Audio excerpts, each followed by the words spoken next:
I hope सभी अच्छे होंगे। और आज जो मैं ऑडिटिंग में लेकर आया हूँ, एक नया पार्ट लेकर आया हूँ। और आज हम जो ऑडिटिंग में पढ़ने वाले हैं वो पढ़ने वाले हैं कि जो ऑडिटिंग है वो कंपनी में जो अंकेक्षक है उसकी नियुक्ति या उसकी योग्यता, और जो फर्म में है उसकी योग्यता, और इनकी अनिवार्य किस में अनिवार्य है, फर्म में अनिवार्य है या नहीं है, कंपनी में अंकेक्षक का होना अनिवार्य है या नहीं है। इसके साथ साथ हम पढ़ेंगे, हमने पिछली वीडियो में पढ़ा था कि आंतरिक अंकेक्षक की नियुक्ति कौन करता है। पिछली वीडियो में यह बात हमने पढ़ी थी। तो आंतरिक अंकेक्षक की नियुक्ति संचालक मंडल द्वारा की जाती है। ये तो हुई थी आंतरिक अंकेक्षक की।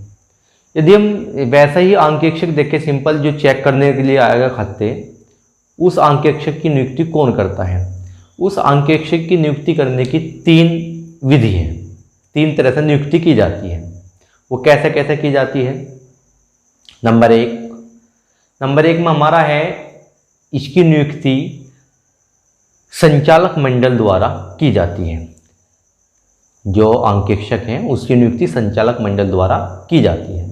नंबर दो में यदि संचालक मंडल इसकी नियुक्ति नहीं कर पाया तो इसकी नियुक्ति फिर कौन करेगा। इसकी नियुक्ति फिर साधारण सभा द्वारा की जाती है।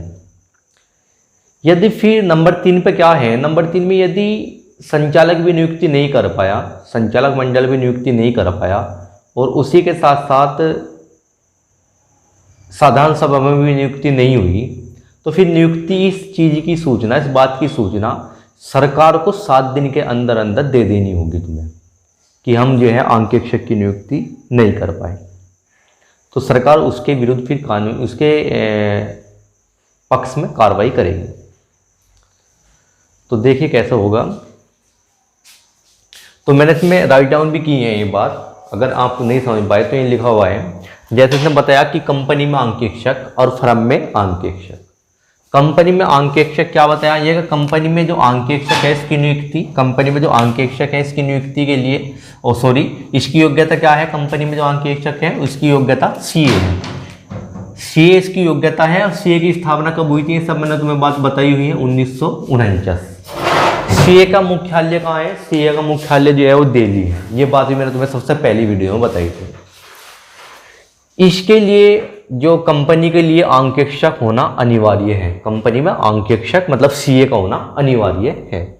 अब आए यदि फर्म में, तो फर्म के लिए जो अंकेक्षक है उसकी कोई योग्यता नहीं है, ठीक है, कोई क्वालिफिकेशन नहीं है, कुछ भी हो सकती है वो, इसकी कोई निर्धारित योग्यता नहीं है। जो फर्म है, फर्म में अंकेक्षण कराना अनिवार्य नहीं है, ऐच्छिक है, कराओ या ना कराओ वो इच्छा पर निर्भर है। वो कोई ये नहीं कि भाई होना अनिवार्य है, अनिवार्य है जिसे टाला ना जा सके, ठीक है। देखो अनिवार्य और आवश्यकता में तुम्हें अंतर बताऊंगा। अनिवार्य और आवश्यकता में क्या अंतर है।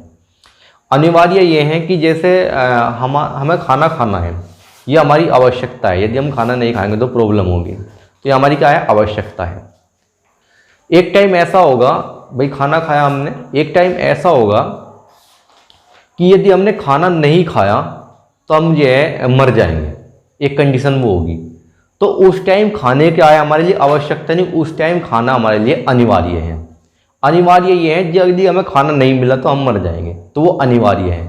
आवश्यकता कुछ समय के लिए जिसे टल न जा सके, जैसे भूख लगी हुई है, खाने की आवश्यकता है, तो वो आवश्यकता है, अनिवार्य नहीं है।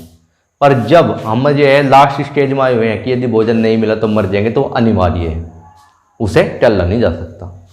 तो ये आवश्यकता और अनिवार्य में अंतर है। तो इसमें क्या है, इसमें जो है अनिवार्य नहीं है, केवल ऐच्छिक है। इसमें अनिवार्य है, अनिवार्य का मतलब जिसे टाला नहीं जा सकता, जो होना आवश्यक है, ठीक है। तो ये अनिवार्य है, इसे हम टाल नहीं सकते।